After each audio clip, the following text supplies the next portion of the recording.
Good evening बच्चों। बहुत ही welcome है सभी का। और आज हम लोग स्टार्ट करने वाले हैं मोल कॉन्सेप्ट के पार्ट टू के साथ। ठीक है। इसके पहले मैंने मोल कॉन्सेप्ट के पार्ट वन पर बहुत ही महत्वपूर्ण 14 क्वेश्चन पर डिस्कशन किया। ठीक है। और चलिए हम लोग स्टार्ट करते हैं इस पार्ट टू के क्वेश्चन नंबर 15 के साथ। ठीक है। तो मोल कॉन्सेप्ट के जितने भी क्वेश्चन है उसको मैं कोशिश कर रहा हूँ कि आपके एग्जाम में डायरेक्टली से क्वेश्चन आए और आपका एक कंसेप्ट भी बन जाएगा। ठीक है। तो कंसेप्ट के साथ साथ आपको समझना है अच्छी तरह से। तो 15 नंबर क्वेश्चन क्या कह रहा है कि how many moles of carbon atoms are there in 11 gram of carbon dioxide. क्या कह रहा है कि 11 ग्राम कार्बन डाइऑक्साइड मेरे पास है। तो कह रहा है उसमें कार्बन परमाणु कितने मोल है। देखिए बच्चों, कंसेप्ट क्या कहता है कि जैसे कि अगर नॉर्मली हम कहीं पर अगर CO2 लिख दिए हैं,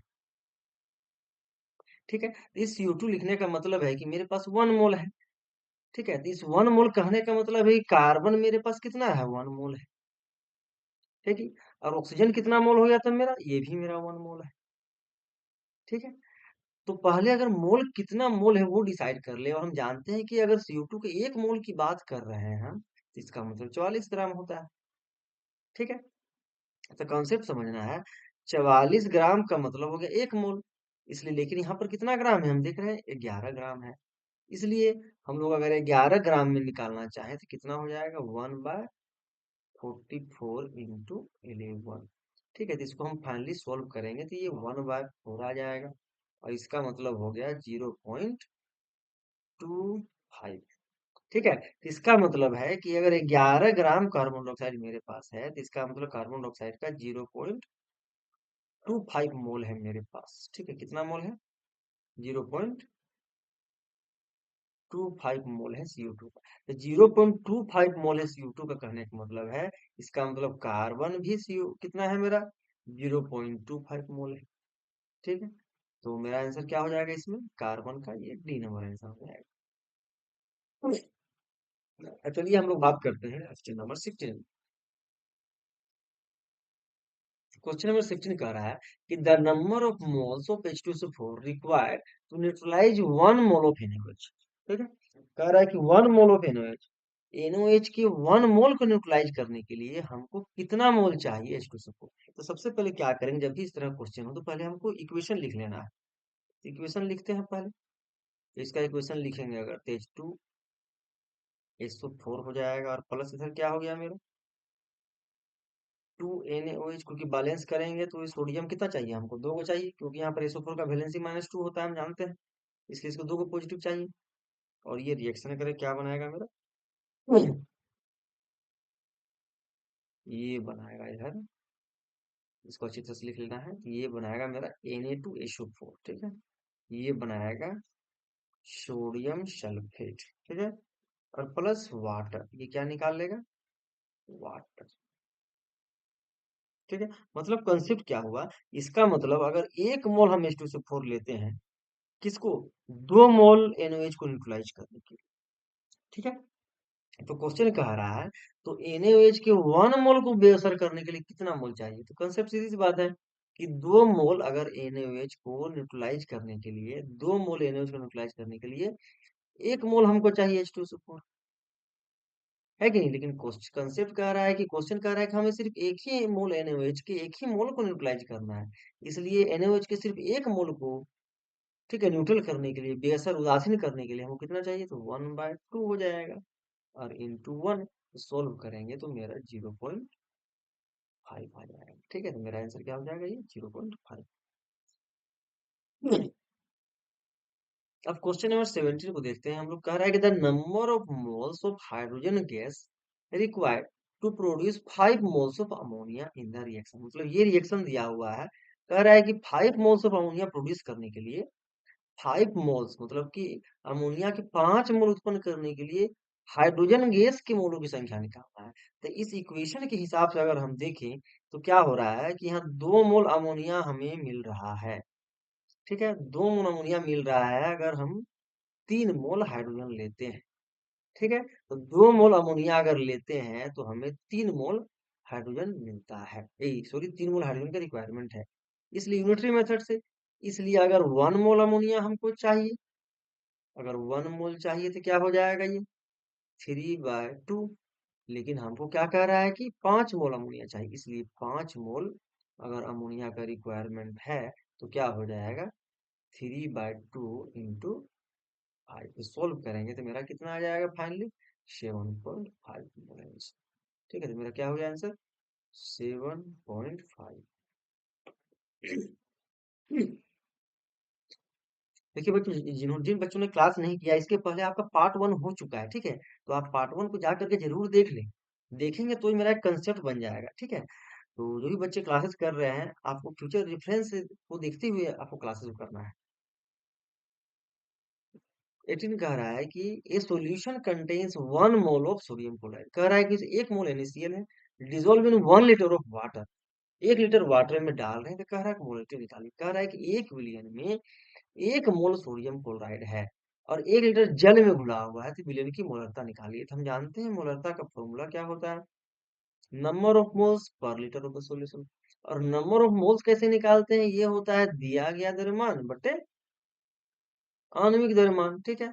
और इधर मेरा आयतन हो जाएगा, हम जानते हैं कि आयतन को लीटर में लेना है। तो दिया गया द्रव्यमान कितना है, ये तो हमें मालूम है, ये तो मालूम नहीं है, तो इसमें दिया गया द्रव्यमान की जरूरत है ही नहीं, क्योंकि डायरेक्टली नंबर ऑफ मोल ही दे दिया है, तो इसमें तो लिखने की जरूरत ही नहीं है। ठीक है, तो हम देख रहे हैं कि कितना मोल घुला हुआ है, 1 मोल घुला हुआ है, तो 1 मोल और बटे 1 लीटर। तो ये बहुत ही सिंपल सा क्वेश्चन, ये क्लियर कट हो जाएगा, आंसर तो मेरा 1 ही आ जाएगा। तो इसको हम आंसर 1 m भी लिख सकते हैं, या इसी m को मोलरिटी कहते हैं, मोलरता, प्रति लीटर विलियन में घुले मोलों की संख्या, इसलिए इसको हम लोग मोल पर लीटर भी बोल सकते हैं। ठीक है, तो मेरा आंसर ये नंबर।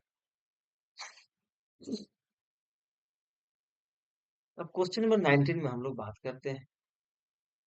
कह रहा है कि amount of hydrogen gas at STP to produce 22.4 litre of ammonia by the reaction। कह रहा है कि 22.4 लीटर अमोनिया का उत्पादन करने के लिए एसटीपी में हाइड्रोजन गैस की मात्रा कितनी होगी।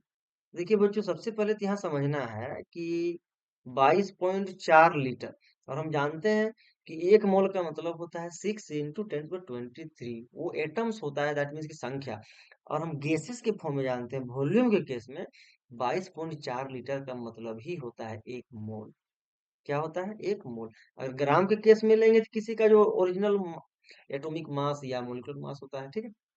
लेकिन वॉल्यूम के केस में क्या होता है, 22.4 का मतलब 1 मोल। ठीक है, 22.4 लीटर का मतलब 1 मोल। तो कह रहा है कि 22.4 लीटर अमोनिया का उत्पादन करने के लिए हाइड्रोजन की कितनी मात्रा चाहिए। इस इक्वेशन के हिसाब से क्या पता चल रहा है कि 3 मोल हाइड्रोजन चाहिए 2 मोल अमोनिया के लिए। तो 2 मोल अमोनिया के लिए कितना हाइड्रोजन चाहिए, 3, इसलिए एक के लिए 3/2। दैट मीन्स कि मेरा यहाँ पर कितना हो गया, 1.3/2। ये 3/2 मोल हो गया, इसी को मल्टीप्लाई कर देंगे हम लोग 22.4 से, ये लीटर में कन्वर्ट हो जाएगा। तो हम सोल्व करेंगे अगर, तो मेरा आ जाएगा कितना, 33.6। ठीक है, कितना आ जाएगा, 33.6 लीटर। तो मेरा ये ए नंबर आंसर हो जाएगा, कितना हो जाएगा ये, ए नंबर। अब क्वेश्चन नंबर हम लोग 20 को देखते हैं। कह रहा है कि the maximum number of molecules is present in, कह रहा है कि अणुओं की अधिकतम संख्या किसे मौजूद है।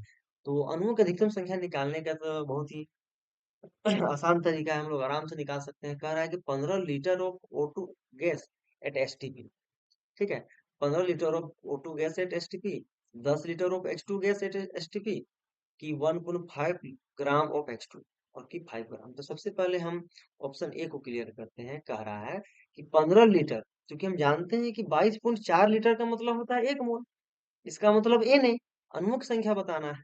तो हम जानते हैं कि 22.4 लीटर अगर होता तो कितना होता, 1 मोलिकुल्स होता है, इसलिए यहाँ पर कितना लीटर है, 15 लीटर है। तो ये क्या हो जाएगा, अगर शॉर्टकट में बात करें तो हो जाएगा मेरा, दैट मीन्स ये 15/22.4।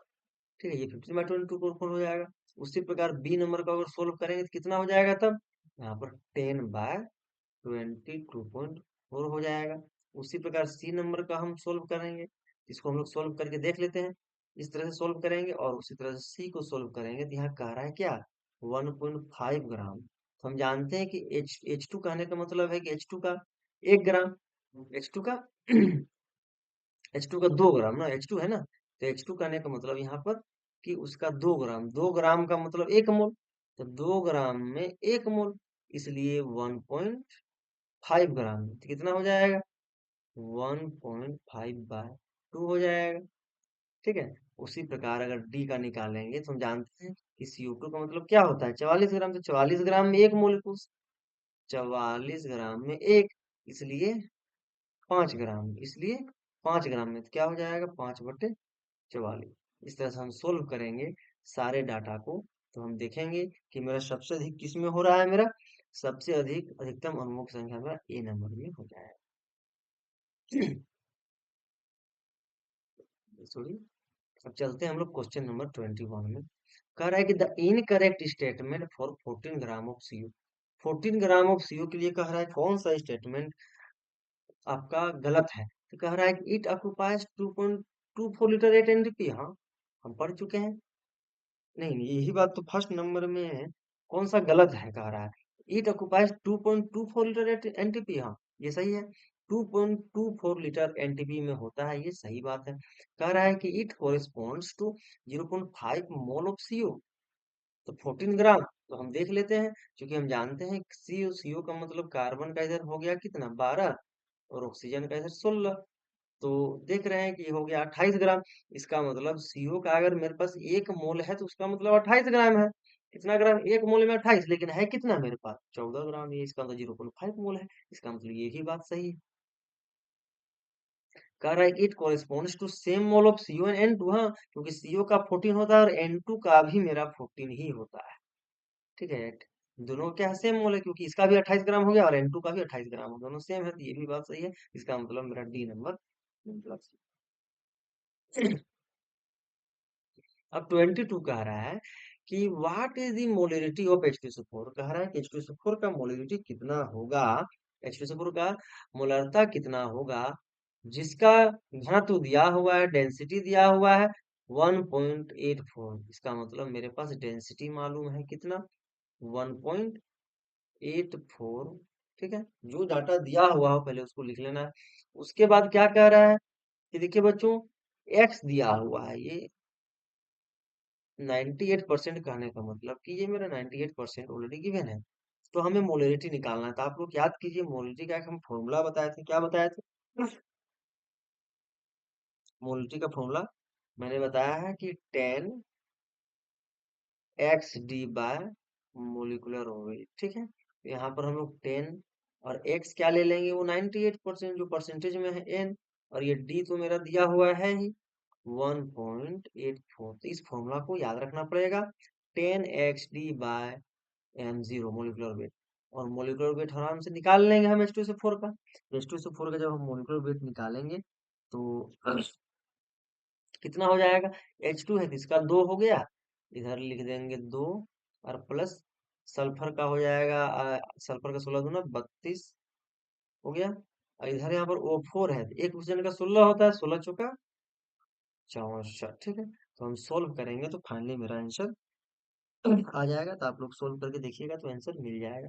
तो चलिए अगर सोल्व कर देते हैं, तो 10 × 98 × 1 यहाँ पर अच्छी तरह से लिख लेते हैं 1.84, और यहाँ बट्टा में कितना हो जाएगा, 98 ही हो जाएगा। ठीक है, तो ये 98 तो कट गया, मल्टीप्लाई करेंगे तो 18.4 आ गया, तो कितना आ गया मेरा आंसर, 18.4। तो ये मेरा सी नंबर ही इसका आंसर हो जाएगा। ठीक है, अब चलते हैं हम लोग क्वेश्चन नंबर 23 नंबर पर। तो 23 नंबर क्वेश्चन क्या कह रहा है कि the amount of NH3 formed by the combustion of 2 litre of N2 and 2 litre of H2। कह रहा है कि 2 लीटर N2 का और 2 लीटर H2 का कंबसन जब हम कराएंगे, N2 के 2 लीटर और H2 के 2 लीटर के दहन से बनने वाले अमोनिया की मात्रा कितनी होगी, हम ये बताना है। ठीक है, तो सबसे पहले इक्वेशन को हम लिख डालते हैं। तो हम जानते हैं कि N2 प्लस 3H2, हम लोगों ने कई बार इस इक्वेशन को लिखा है, ये क्या बनाता है मेरा, 2NH3 बनाता है। ठीक है, अमोनिया का 2 मोलिकुल्स बनाता है। तो इसका कहने का मतलब है कि अमोनिया का 1 लीटर रिएक्शन करता है हाइड्रोजन के 3 लीटर के साथ, तब जाकर के हमें अमोनिया का 2 लीटर प्राप्त होता है। तो कह रहा है कि तो दहन के लिए बनने वाले अमोनिया की मात्रा कितनी होगी? ठीक है, तो 2 लीटर ऑफ हाइड्रोजन गैस के लिए कितना हो जाएगा? तो नाइट्रोजन ने कितना कह रहा है यहाँ पर? नाइट्रोजन ने कह रहा है कि सिर्फ 2 ही लीटर हमको लेना है, लेकिन यहाँ पर कितना है? 1 लीटर। तो नाइट्रोजन के 2 लीटर और हाइड्रोजन के 2 लीटर दहन से बनने वाले अमोनिया की मात्रा, इसका मतलब यहाँ तो अकॉर्डिंग टू रिएक्शन, रिएक्शन के आधार पर अगर देखें, ठीक है, रिएक्शन के आधार पर अगर हम देखें तो नाइट्रोजन का 1 लीटर है, हाइड्रोजन का 3 लीटर है, और तब जाकर के अमोनिया का 2 लीटर, लेकिन कह रहा है कि हमें इसका 2 ही लेना है। ठीक है, तो पहले हम क्या करते हैं, इन दोनों का कंपेयर करते हैं। इसलिए अगर इन दोनों केस में अगर 2 लीटर हम लेना चाहें तो अब यहाँ पर कितना हो जाएगा? इसका मतलब यहाँ पर 6 लीटर हाइड्रोजन चाहिए हमको, है कि नहीं? बट लेकिन कितना चाहिए हमको? 6 लीटर। बट हमारे पास कितना है? बट हमारे पास तो सिर्फ 2 लीटर ही है। ठीक है, देखिए बच्चों, कॉन्सेप्ट को समझिए। इस इक्वेशन के हिसाब से चले तो कह रहा है कि बहुत अच्छा क्वेश्चन है, कह रहा है कि अगर 1 लीटर नाइट्रोजन है और 3 लीटर हाइड्रोजन है, रिएक्शन करके हमें 2 ही लीटर देगा। लेकिन कॉन्सेप्ट कह रहा है कि अगर 2 लीटर हाइड्रोजन लेते हैं, ये नाइट्रोजन लेते हैं, तो हमें 2 लीटर हाइड्रोजन का ही दहन करना पड़ेगा। लेकिन अगर 2 लीटर अगर हम इस नाइट्रोजन को ले लें, अगर नाइट्रोजन के 2 लीटर को हम ले लें यहाँ पर, ठीक है, अगर इस नाइट्रोजन के 2 लीटर को अगर हम लेते हैं तो हमें कितना मिल रहा है? 6 लीटर हाइड्रोजन मिल रहा है। लेकिन भैया यहाँ पर तो हम 2 ही लीटर हाइड्रोजन ले रहे हैं। ठीक है, बट मेरे पास कितना है? 2 ही लीटर हाइड्रोजन है। कह रहा है कि अगर हम 2 लीटर, क्वेश्चन को ध्यान से समझना है, कह रहा है कि अगर 2 लीटर नाइट्रोजन लेते हैं तो हमको 2 ही लीटर हाइड्रोजन का दहन करके बनाना है। लेकिन अगर 2 लीटर हाइड्रोजन लेते हैं, नाइट्रोजन लेते हैं, तो हमको तो 6 लीटर हाइड्रोजन चाहिए। लेकिन है 2 लीटर, इसका मतलब 4 लीटर कहाँ गया? कहाँ? इसका मतलब 4 लीटर गया कहाँ? दैट मीन्स कि 4 लीटर का कंजम्पशन हो गया। इसलिए यहाँ पर H2 क्या है? एक लिमिटिंग रिएजेंट की तरह कार्य करता है। ठीक है, इसलिए H2 क्या हो जाता है मेरा यहाँ पर? लिमिटिंग रिएजेंट है। H2 क्या हो गया मेरा?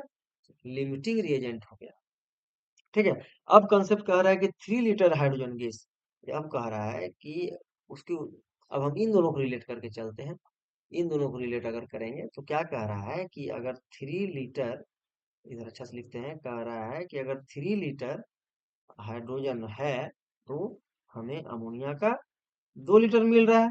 लेकिन तो कह रहा है कि हमको 2 लीटर हाइड्रोजन चाहिए। लेकिन कह रहा है कि हमको 2 लीटर हाइड्रोजन लेना है, तब उस केस में क्या हो जाएगा?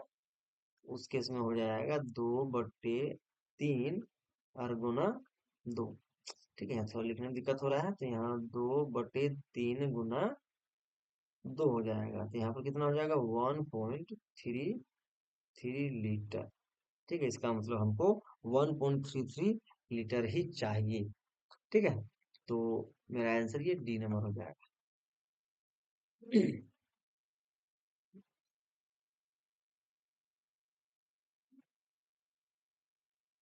ठीक है, इस क्वेश्चन में अगर लिमिटिंग रीजन पूछता है तो हम H2 लगा सकते हैं। ठीक है, इस डाटा के हिसाब से। तो क्वेश्चन नंबर हम लोग चलते हैं 24 नंबर में। क्वेश्चन नंबर 24 कह रहा है कि the normality of H2SO4 having 50 milliequivalent in 2 litre solution. कह रहा है कि 2 लीटर सॉल्यूशन है मेरे पास, इसका मतलब वॉल्यूम दिया हुआ है ऑलरेडी 2 लीटर। ठीक है, वॉल्यूम कितना है? 2 लीटर है। वॉल्यूम है मेरे पास 2 लीटर, और कह रहा है कि 50 मिली इक्विवेलेंट, इसका मतलब मिली इक्विवेलेंट कितना है मेरा? 50 है। तो नॉर्मलिटी निकालना है, तो हम लोग जानते हैं नॉर्मलिटी का फॉर्मूला क्या होता है? Number of gram equivalent. ठीक है, फॉर्मूला होता है number of gram equivalent by per litre. और ग्राम इक्विवेलेंट तो यहाँ दिया हुआ है ही ऑलरेडी, कितना दिया हुआ है? 50। लेकिन वो मिली इक्विवेलेंट दिया हुआ है, तो मिली इक्विवेलेंट को हम लोग इक्विवेलेंट बदलने के लिए 1000 से डिवाइड कर देंगे। और ये लीटर में तो मेरा 2 दिया हुआ है। ठीक है, तो इसको हम लोग फाइनली सोल्व करेंगे तो कितना आ जाएगा? 0.025। ठीक है, तो ये मेरा डी नंबर आंसर। अब क्वेश्चन नंबर 25 कह रहा है कि an increase in equivalent conductance, मतलब कह रहा है इक्विवेलेंट कंडक्टेंस में जो इंक्रीज होता है of strong electrolyte with dilution. हम लोग पढ़ चुके हैं, स्ट्रॉन्ग इलेक्ट्रोलाइट कहने का मतलब है कि जो मजबूत, यहाँ कह रहा है कि मजबूत इलेक्ट्रोलाइट जो प्रबल कौन होता है? जो प्लस जो 100% आयोनाइज हो जाता है, जैसे कि HCl हो गया, ठीक है। जो 100% आयोनाइज्ड हो जाता है जब इलेक्ट्रिसिटी पास कराते हैं, तो वो क्या कराता है, स्ट्रॉन्ग इलेक्ट्रोलाइट कराता है। तो कह रहा है कि जब इसमें हम लोग वाटर को डालते हैं, जैसे हम लोग पानी डालते जाएंगे, तो इसमें कंडक्टेंस चालकता, ठीक है, क्या कह रहा है कि कमजोर पड़ने पर इलेक्ट्रॉनिक चालन में वृद्धि हो जाता है। तो इसका मुख्य कारण क्या है, हमें ये बताना है। तो कह रहा है कि increase in number of ions, क्या आयनों की संख्या में वृद्धि हो जाती है? नहीं भाई, अगर हम जल डाल देंगे, पानी को डाल देंगे, तो आयन की कैसे संख्या बढ़ जाएगा? ये तो 100% बात गलत है। दूसरा कह रहा है कि आयनों की आयनिक गतिशीलता में वृद्धि होती है, इंक्रीजिंग आयनिक मोबिलिटी। हाँ, 100% ये बात एकदम सही है, क्योंकि हाँ, जैसे वाटर को ऐड करेंगे तो इसका मोबिलिटी मतलब तैरने का, ये आयन क्या करता है यहाँ पर, तैरने लगता है, मोबाइल करने लगता है, तो मोबिलिटी, इसका तैरने का कैपेसिटी वो बढ़ जाता है। ठीक है, तो मेरा आंसर ये बी नंबर हो जाएगा। तो 100% ionisation of electrolyte at normal condition, ये नॉर्मल कंडीशन पर नहीं हो सकता, ये बात गलत है। ठीक है, तो ये 25 का मेरा बी नंबर आंसर। कह रहा है कि if 500 ml of a 5 m solution is diluted to 1500 ml, मतलब कह रहा है कि कोई 500 ml का विलियन है, ठीक है, कोई 500 ml का विलियन है, ओके, इसको डाइल्यूट करके पहुंचा दिया गया 1500 ml, मतलब इसमें पानी मिला करके, सॉल्वेंट को मिला करके 1500 ml तक पहुंचा दिया गया, और इसका वैल्यू दिया हुआ है, जो सॉल्यूशन था 500, इसका मोलरिटी का वैल्यू दिया है 5 m, ठीक है। तो कह रहा है कि what will be the molarity of the solution of 10, मतलब कह रहा है कि 5 m मिलियन के 500 ml को हम क्या करते हैं, 1500 ml तक पतला कर देते हैं, तो प्राप्त विलियन का मोलरता, इसका मतलब इसका मोलरता कितना होगा हमें निकालना है। इसका मतलब ये हो गया V2, ये हो गया M2, और ये हो गया मेरा V1, और ये हो गया V1। हम पढ़ चुके हैं इक्वेशन ऑफ मोलरिटी क्या होता है, M1 V1, और ये इक्वल टू होता है M2 V2।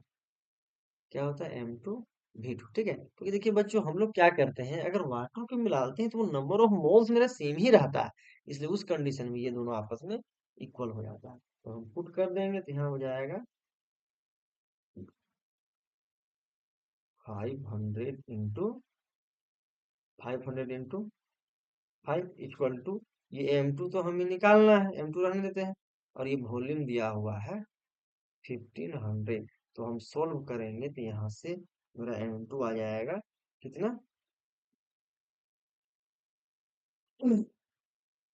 तो M2 आ जाएगा मेरा 1.6, सॉरी, कितना आ जाएगा, इसको सोल्व करेंगे तो, इसको सोल्व करेंगे तो 1.66 कैपिटल M, मेरा ये आंसर हो जाएगा, ठीक है। 1.66 कैपिटल M, ये मेरा बी नंबर आंसर मिल जाएगा। तो ऑप्शन में कभी कभी जम्बलिंग करके दिया हुआ रहता है, घबराना नहीं। If the concentration of glucose in blood is 0.9 ग्राम पर लीटर, मतलब कंसंट्रेशन मेरा 0.9 ग्राम पर लीटर है, तो what will be the molarity of glucose in blood. कह रहा है कि यदि रक्त में जो ग्लूकोज मिला है, इसकी सांद्रता कितनी है, 0.9 ग्राम पर लीटर है, तो कह रहा है कि रक्त में ग्लूकोज की मोलरता क्या होगी, हमें ये बताना है। ठीक है, तो देखिए बच्चों, हमें क्या कह रहा है कि मोलरिटी निकालना है, ठीक है, और मोलरिटी का मतलब हम जानते हैं कि number of moles per litre of solution, ठीक है। तो यहाँ ग्राम पर लीटर दिया है, इसका मतलब कि लीटर तो 1 है। अब हमें नंबर ऑफ मोल्स निकालना है, तो नंबर ऑफ मोल्स का फॉर्मूला क्या होता है, given weight by molecular weight. हम देख रहे हैं कि इसका मतलब जी का मतलब दिया गया, तो ग्लूकोज कितना ग्राम दिया हुआ है, 0.9 ग्राम है, इसका मतलब ये हो गया गिवन वेट। और ग्लूकोज का मोलिकुलर वेट निकाल लेंगे, हम जानते हैं कि यहाँ इसका निकालते हैं मोलिकुलर वेट, आणविक द्रव्यमान कितना हो जाएगा, कार्बन का उधर हो जाएगा 12 छक्के 72, क्योंकि एक कार्बन का 12 होता है, तो यहाँ 6 है, तो 12 छक 72 हो गया, और प्लस इधर 12 हाइड्रोजन है, तो 72 प्लस 12, इधर एक ऑक्सीजन का होता है 16, 16 छके 96। तो हम लोग सोल्व करेंगे तो 6 2 8 10 के शून्य हाथ पर एक, 9 1 10, 11, 11 7 18, इसका मतलब 180 ग्राम आ गया एक मोल में। दैट मीन्स यहाँ पर हम लोग 180 लिख देंगे।